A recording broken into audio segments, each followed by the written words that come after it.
Balik lagi di Podcast, ngobrol aja udah. Kali ini gue kedatangan tamu spesial dari presidennya DPR Production, Firdan Gifari. Apa kabar bang? Sehat, alhamdulillah. Alhamdulillah. Gimana kesibukan pandemi kayak gini? Ya, sibukan pandemi tetap aja lah berkarya, konten yang penting. Tapi masih bikin film, lanjut Bikin terus. film, kalau buat film shoot movie-nya enggak, cuman ada disusun beberapa naskah yang mungkin Januari itu atau enggak Desember awal atau pertengahan kita syuting gitu. Soalnya pandemi ini udah transisi lah. Gue juga lihat udah banyak orang-orang yang bikin shoot movie semuanya segala macem. Jadi gue mungkin Desember.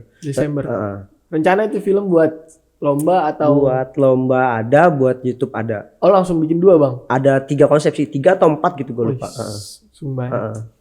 Coba dong bang, ceritain dari awal lu ngebentuk DPR nih bang. Gimana ceritanya? DPR. Sampai bisa terkenal kayak gini kan? Terkenal banget sih sebenarnya. Cuma ya lumayan lah, maksudnya ada peningkatan. Gue tuh awal DPR itu kayaknya pas semester 1 kayaknya deh. Terus semester 1 gue bikin, terus gue nongkrong tuh awalnya, cuman kayak nongkrong. Gue tuh kayak nongkrong udah malas banget, maksudnya bukan malas nongkrong ya, cuman tuh kayak cuma ngabisin waktu doang, maksudnya gue ngapain gitu atau gimana. Ya udah, terus gue kumpulin teman-teman sekelas awalnya, gue bentuk DPR. Kenapa namanya DPR? Karena tuh awal gue bentuk itu di bawah pohon rindang di J1 di lumba-lumba itu gue ingat banget. Sekitar Januari gue bikin itu. Kebetulan juga ada lomba dari Vescom. Lomba dari Vescom. Gue bentuklah itu film, gue bentuk. Terus ada lagi nambah dari 1 atau 2 orang dari kelas lain. Kita join. Udah gue tetap ngalir aja udah gitu, maksudnya kayak bikin lomba. Terus dari lomba nih, terus gue mikir kan dari video yang gue lombain ke Vescom itu gue bingung mau gue buang kemana nih video. Maksudnya daripada nggak kepake atau gimana gitu, ya udahlah gue masukin. Gue buat YouTube channel bulan Februari kalau salah. Februari gue bikin YouTube channel, ya udah ngalir. Terus setiap ada lomba lagi bikin lagi. Terus ada kalah atau menang gue sih urusan belakangan ya, yang penting kan gue bikin aja dulu. Kebetulan di Januari kalau nggak salah ya, Januari kemarin itu gue dapat nih sama YouTube, jadi udah dapat ya, maksudnya udah dapat ada iklannya lah, udah ada penghasilannya udah lah ada ya? penghasilannya lah, walaupun belum seberapa. Tapi lu waktu itu lomba langsung menang apa gimana bang? Lomba pertama kali kayaknya menang deh, juara 2 atau 3 gitu, gue lupa, itu udah lama banget, itu awal pertama kali ya. Mungkin itu yang bikin lu semangat. Iya mungkin semangat lagi. Karena gue mikir gini, kalau gue bikin film atau nggak bikin film, walaupun hari ini menurut gue ya film itu kurang ya, tapi selanjutnya gue harus lebih dari ini gitu sih. Hasil pertama bukan patokan segalanya ya bang? Bukan patokan, yang penting gue bikin dulu aja, ngalir dulu.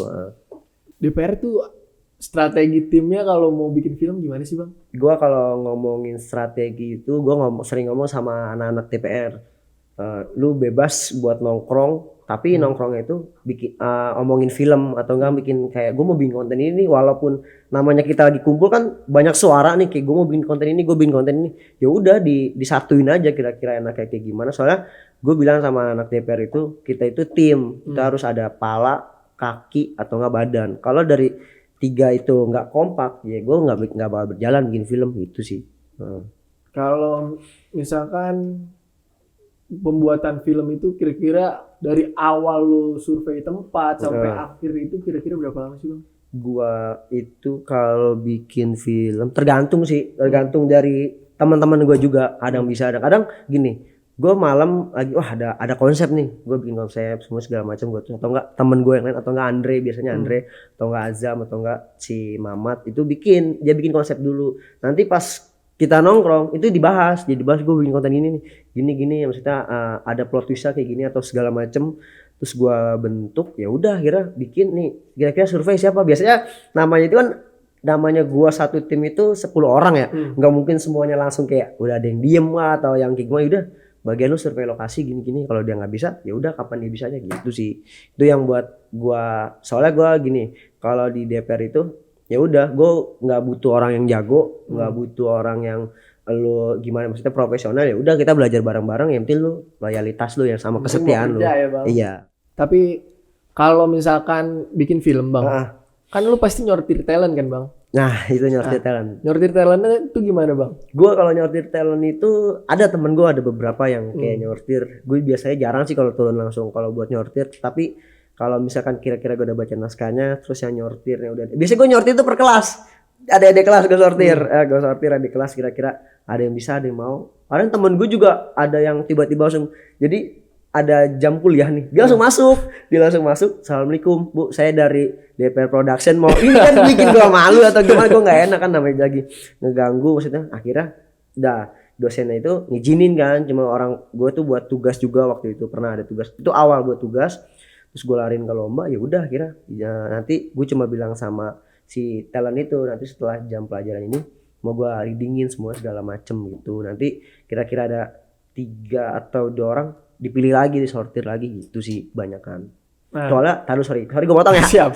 Soalnya gini gue mikir yang pertama malu sama equipment yang dia punya, terus sama yang kedua dia tuh tahu kalau kita bikin film itu duitnya banyak aja, padahal mah nggak ada. Maksudnya yang penting ya apapun yang lu punya ya lu kerjain aja dulu, mau soal materi atau equipment. Gue juga dulu awalnya cuma dari satu kamera terus nambah ada job dari luar nambah ya udah akhirnya ya udah jalan aja gitu. Karena tapi kalau lu di film cuma sekedar nyari duit, menurut gua nggak bakal ketemu lu sampai kapanpun, kecuali ya sekarang siapa sih yang director kayak Joko Anwar pun dia pak di titik sekarang pasti masa lalunya juga berproses juga gitu. Semua butuh proses. Semua ya, butuh bang? proses gitu.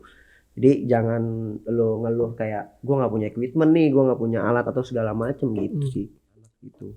Nah kalau misalkan hambatan-hambatan pas lu bikin film bang, itu kira-kira apa aja bang? Banyak suara pas lagi syuting, gue ngerasain banget. Maksudnya banyak suara itu kayak misalkan dia pas lagi kumpul nih, lagi kayak masalah naskah segala macam, tempat survei udah tahu semuanya, storyboard udah gue bikin. Nanti pas di lokasi itu ada yang kayak orang-orang pas di kita sebelum syutingnya itu dia jarang datang atau gimana, itu seringnya kejadian sih gitu gue. Jadi kayak banyak, jadi harusnya tag yang scene 1 ataupun scene 2 adegannya kayak gimana jadi berubah lagi gitu. Tapi gue matangin sama storyboard gue sendiri, gue terpaku sama storyboard sih, nggak peduli yang lain.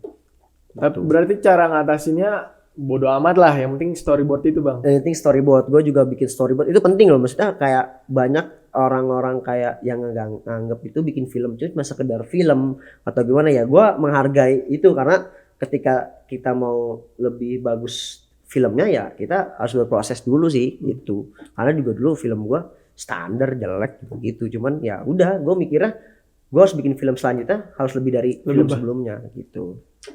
Kalau editor bang, lu biasanya ngedit sendiri atau ada beberapa orang buat? Gua ngedit, ini bagian edit ya.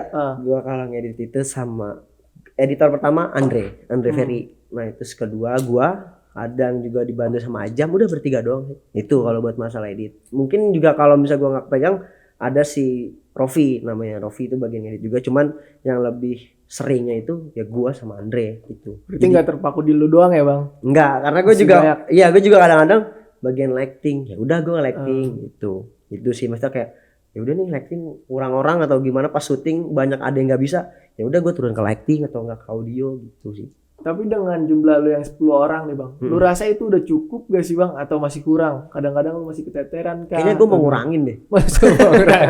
Kebanyakan, banyak tangan. Iya banyak tangan kan semuanya tuh. Terus juga banyak ya kayak gimana, kayak misalkan datang cuma sekedar datang. Gue juga sering kayak dia kan kalau ngumpul itu ada kalau nggak di kampus itu di rumah gua. Kadang di rumah gua juga gua nerapin ya udah lu mau ngumpul terserah, yang penting yang ngumpul itu jelas kayak ngomongin konten segala macam. Soalnya kan gua gini juga ya, gua kayak ngedit juga semuanya, terus gua juga megang YouTube, salah satu adalah selebgram, cuman bukan selebgram ya, usahanya dia gitu. Itu doang sih, makanya gue nggak mau ngebuang-buang waktu gue, apalagi gue udah semester akhir nih. Semester akhir ya udah lu mau nongkrong, gue mau nongkrong semuanya, tapi ngomongin masalah konten, masalah DPR itu sih yang pentingnya. Kalau lu sendiri bang, selain sibuk sama DPR ini lu apa lagi sih bang? YouTube tadi itu? Gue salah satu tim medianya Warkop Tanjakan. Itu tuh Warkop Tanjakan punyanya si Keanu, kalau pada tahu Keanu. Iya, itu tahu. Iya kan, tahu kan? Tahu. Pasti pada tahu lah.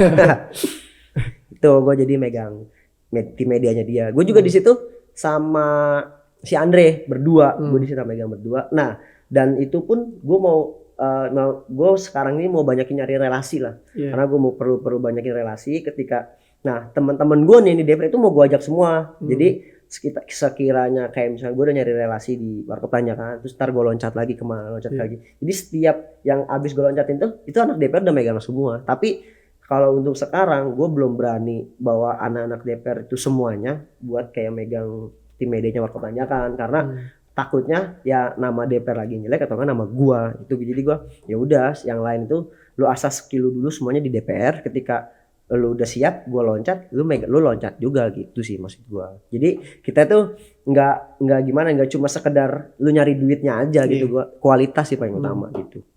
Awalnya bisa lu jadi tim medianya Warkop Tanjakan tuh gimana bang? Gua awalnya mungkin dia lihat dari apa ya, kayak video-video gue awalnya tuh dites dulu.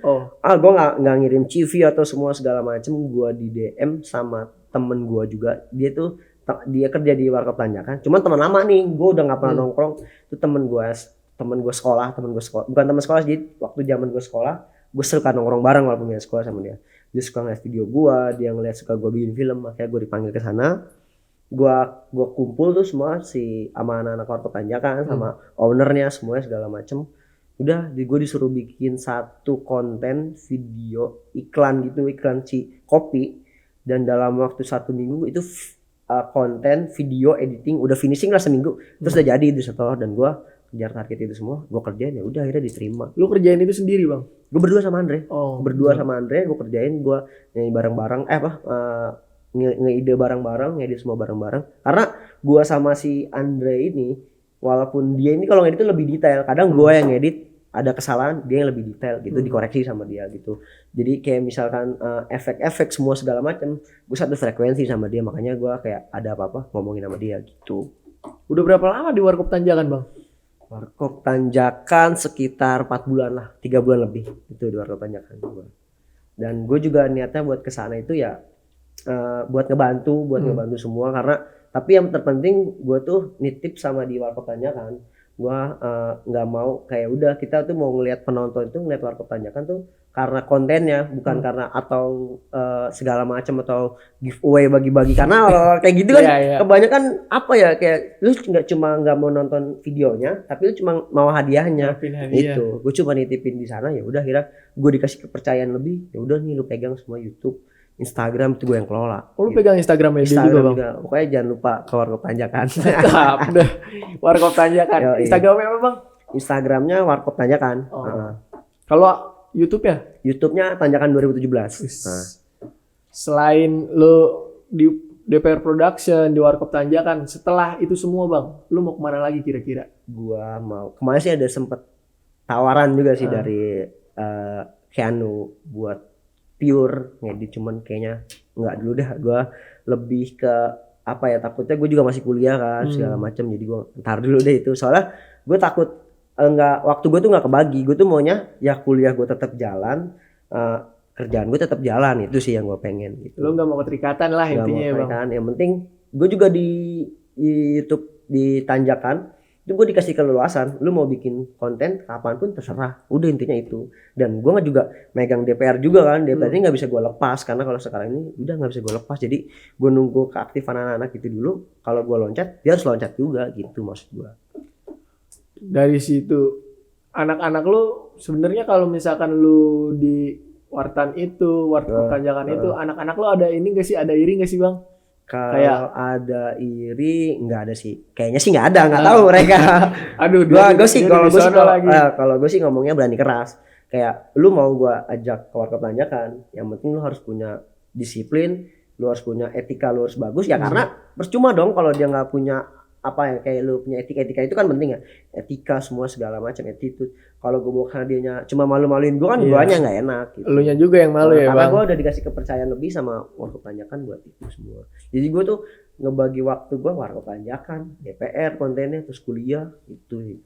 Tapi aman itu semua bang, lu bagi itu aman bang? Alhamdulillah sih aman. Jadi gue sering, yang penting komunikasi aja. Jadi setiap seminggu sekali itu gue ada sama di DPR tuh ngumpul. Kalau nggak bisa kumpul, gue biasanya lewat Zoom seminggu sekali buat ngebahas konten. Tapi kalau misalnya udah kira-kira udah matang, baru ketemu langsung. Itu sih gue. Terus nextnya di Warkop Tanjakan, gue sama Andre bikin konten ini semua segala macam, ya udah kelar jadi. Tapi kalau di DPR tuh gue cuma kayak ngasih garis besar. Kayak ini gue mau bikin konten ini nih, ini nih tolong dikembangin lagi. Biasanya ada timnya gue ada. Gue tuh di DPR itu ada manajemennya juga kayak buat nyenyortir, buat ngebantu gue lah. Itu sih intinya. Jadi nggak semuanya harus gerak semua atau gimana ya. Intinya dari manajemen dulu. Kalau manajemen kuat, ke bawahnya juga bakal kuat gitu sih. Kalau dari DPR Production sendiri nih Bang, ada nggak apa sih namanya? Konsistensi, iya. Buat upload video ke YouTube atau buat lomba nih?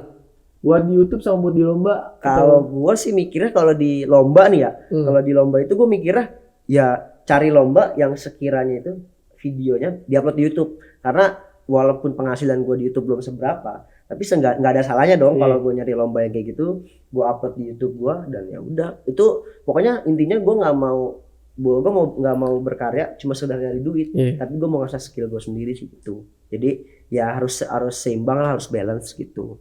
Kira-kira dalam sebulan bisa nggak lo produksi satu film atau gimana Bang? Kalau untuk sekarang nih lagi pandemi gini, gue nggak bisa kalau buat film ya, tapi gue di YouTube gue tuh bikin kayak story reality, sketch comedy lah, sketch comedy yang ya sehari 2 hari diedit langsung jadi gitu. Jadi gue nerapin, tapi di samping itu gue udah bikin beberapa konsep kayak buat nih film kita selanjutnya ini loh ada sekitar 3 atau 4 gitu itu sih. Kalau buat lomba sendiri Bang, biasanya lu lomba itu di ruang lingkup kuliahan doang atau ada ruang lingkup pemerintah kah atau ada apa Bang? Kalau di lomba atau di lomba? Kalau di lomba gue pribadi ya, gue lebih nyari yang kategorinya itu mahasiswa. Kalau di tempat umum agak gimana ya, gue maksudnya kalau video lomba itu buat umum kayak balik lagi kayak gue nggak yakin tapi gue harus yakin sih. Tapi gue pernah ikut lomba yang umum dan alhamdulillah gue juara 4 kalau nggak salah. 4 atau 3 gitu dari PT KAI, dan gue alhamdulillah menang terus dapat uang. Nah gini, di anak-anak gue itu setiap dapat lomba terus itu duitnya nggak mau dibagi-bagi, terus dikumpulin. Jadi setiap nanti buat bikin film lagi ada lagi kayak gitu. Jadi duit itu ditabung semua segala macam. Terus juga dari waktu pas PT KAI itu dapat 2 voucher tiket eksekutif kemana aja, itu gue jual. Gue percumaan 2 tiket tapi temen gue banyak, ada 10 orang. Kemana aja Tapi eksekutif, kelas eksekutif. Akhirnya gue jual berapa nih terserah, akhirnya ada yang mau beli. Kita berapa ya, 600 atau 5,5 gitu, gue lupa. Tapi duitnya tetap gak lu pakai Bang? Duitnya gak gue pakai, gue kumpulin lagi. Tapi kalau misalnya kayak ngumpul lagi, udah pakai buat segala macam kayak beli snack, makanan, itulah. Jadi gue maunya itu ya udah lu nongkrongnya bermanfaat, karena lu juga belum punya kayak beban buat orang tua atau tanggungan lah. Itu gue mikir dari situ sih. Nah di DPR Bang, kalau misalkan selain ngebuat film, selain lu nongkrong ngebahas film, lu ada acara lain gak sih Bang di DPR? Gue biasanya nerima beberapa project yang dari luar. Tapi gue bingung gini, gue waktu pernah dapet project tahun berapa ya, 2019 kalau nggak salah, itu bikin video klip politik pilpres lah, gue nggak mau nyebutin namanya ya. Pokoknya gue bikin itu dan sekitar dapat anggaran kalau nggak salah 10 sampai 15. Itu pertama kali gue dapat maksudnya ditembak harga sekian, dan gue pun nggak langsung nolak atau gimana, gue langsung iya itu semua iya, dan alat tuh semua gue sewa. Gue udah nyusun harga sewa berapa, kamera gue nggak punya apa, cuma kamera standar waktu Nikon ya, kamera standar, dan gue alat semua itu gue nyewa, stabilizer, audio, semuanya gue sewa. Akhirnya dan gue itu pun kaget bisa, gila nih gue bisa nerima duit sekian tuh gimana cara, maksudnya ternyata si produser gue itu udah ngeliat portofolio gue. Jadi kayak gimana ya, udah lu nggak ada salahnya buat lu bikin video atau semua segala macam, berkarya lah yang penting itu sih. Yang penting lu berkarya, jangan cuma sekedar nyari duitnya, udah intinya itu aja. Nah misalkan kan setiap project kan lo ada goalsnya kan Bang, kayak ada juara lu dapat hadiah gini nih. Ada nggak sih Bang lu ngadain acara makrab gitu? Gue makrab pernah. Itu yang pas dari bikin video klip itu gue blunder parah. Duitnya cuma kayak sekedar gue beli itu duit, gue beliin stabilizer yang ya stabilizer gitu. Terus sisanya udah gue pakai barang-barang, gue ke puncak semua segala macam gue habis. Ternyata pas udah selesai gue nyesel juga. Ini harusnya buat ada anggaran buat beli kamera segala macam kan, pakai buat makrab sebenarnya. Udahlah, ntar next dapat lagi kayak gitu. Belum ada lagi tapi Bang proyekan kayak gitu Bang. Proyekan kayak gitu belum ada, tapi gue ngarepin banget buat ini kali pemilihan Saya di kontak DPR Production. takutnya disebutnya DPR RI lagi, gue diserang. Tuh, jadi gue sih emang gue nggak ngarepin kayak beberapa job maksudnya kayak gue nggak mikirin gue harus nyari proyekan ini goals gue nggak ada, gue ya udah ngalir aja. Yang penting intinya gitu, ada lomba atau konten udah gue bikin untuk sekarang ya, karena gue juga masih kuliah, ya udah goals gue itu dulu. Kalau ibarat kata ya lu maksimal kerjain suatu kerjaan, nanti juga ya duit yang bakal ngejar lu sih intinya gitu. Tapi kalau misalkan konten-konten itu tadi Bang di YouTube itu lu nyari idenya nggak lu terus kan? Nggak ada. Nah itu gue bentuk namanya ada manajemennya. Jadi kayak sekedar sekarang kan lagi pandemi begini, gue nggak bisa ngumpulin semuanya. Dan yang di manajemen ini ada 5 orang, 2 orang itu gue sama Andre.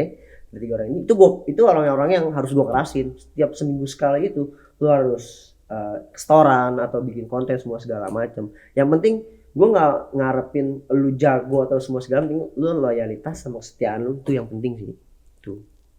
Kalau misalkan kayak gitu Bang, kan temen-temen lu bantu mikir lu juga. Kadang-kadang ada yang nggak nyambung, ada yang itu lu gimana cara nanganin deh Bang? Maksudnya gimana? Misalkan temen lu bikin konten nih Bang, tapi nggak masuk nih sama yang lu mau, itu cara lu nanganinnya gimana Bang? Ya lu kalau di manajemen sih alhamdulillah nggak ada, cuman kayak kadang gue punya konsep, dia punya konsep, terus yang 5 orang itu ada punya konsep semua, itu gue list Bang biasanya. Jadi gue list semuanya, satu konten apa namanya, 2 apa 3, nanti kira-kira apa nih yang kira-kira secepat dari sekarang itu yang bisa kita garap. Nah habis kita garap itu ya udah, ini udah fokus di satu udah kita bikin naskah semua segala macam, bikin lagi yang kedua, ketiga, atau enggak kelima, langsung kelima. Jadi gue ada listnya gitu. Jadi gue nampung semua ide-ide teman gue. Kalau misalkan emang enggak ini ya udah gue tulis semuanya 1, 2, 3 gitu. Kadang juga ada yang nggak bisa naruh konsep tapi dia bisa ngembangin idenya, jadi gitu sih. Jadi gue harus ngebangun karakter yang ada di manajemen, itu sih yang paling penting. Karena gue ini fokus gue mau mau berkarya, terus gue mau nyari relasi yang banyak. Pokoknya teman-teman gue nggak bakal lupa sama teman-teman gue, bakal gue ajak. Yang penting lu total dulu di DPR, itu sih. Nah terakhir nih Bang, ada nggak kesan pesan lu buat adik-adik tingkat lu nih, atau buat orang-orang yang di luar sana deh, biar yang penting produktif lah, berkarya lah. Kan lu selalu bilang kayak gitu Bang. Sekarang kalau kita ngomongin karya terlalu berat sih sebenarnya, karena ya semua video mungkin banyak orang yang video itu videonya dia bisa nyebut itu karya. Ya cuman kita juga baik lagi, itu suatu kebanggaan dia lah, karena kita nikmati aja prosesnya kalau kita mau bikin video. Kalau pesan gue buat yang angkatan bawah nih ya, sama yang di luar sana, ya udah lu bikin video aja dulu. Cuman lu jangan terpaku sama equipment, alat. Lu jangan ngarepin bakal punya duit banyak di bikin film semua segala macam. Udah sih intinya gitu. Sama di YouTube kan orang banyak banget nih. Di YouTube itu jadi pacuan lu buat nyari duit. Sebenarnya nggak bisa kalau lu terpaku sama di YouTube itu buat nyari duit. Intinya sih gitu. Cuman gini, kalau kebanyakan orang ada yang malu sebenarnya. Ada yang malu kayak gue mau berkarya ini tapi gue alat nggak punya. Yang penting lu mau dulu aja, lu ada niat, lu semua ada. Karena lu tuh kerja nggak sendiri, lu kerja itu tim. Gimana caranya lu harus gerakin tuh badan. Yang penting lu harus punya satu kepala yang bisa ngebawa badan, kaki, tangan, semua itu sih penting. Karena kita kerja sama, balik lagi gitu. Pokoknya lu harus total, lu berkarya semuanya. Intinya lu harus total, intinya dari gue itu aja. Jangan pernah malu lu nggak punya alat semua segala macam, gitu sih dari gua. Itu dia, jangan pernah malu kalau lu nggak punya alat. Intinya niat sama totalitas. Sama kesetiaan lu sama teman-teman lu. Itu dia. Itu udah sekian cerita dari Bang Firdan Gifari, presidennya DPR Production. Keren banget. Mungkin lain kali lu bisa kesini lagi Bang. Kalau nanti DPR lebih meledak lagi, gue bakal undang lu kesini lagi. Gua harus lebih keren. Oke. Lebih keren harus lebih. Ya udah sekarang gue mau bikin mau bikin berkarya dulu. Nanti next gue ada goals lagi sih. Amin. Oke, segitu aja obrolan gue sama Bang Firdan Gifari. Tetap tonton terus ke podcast. Ngobrol aja udah.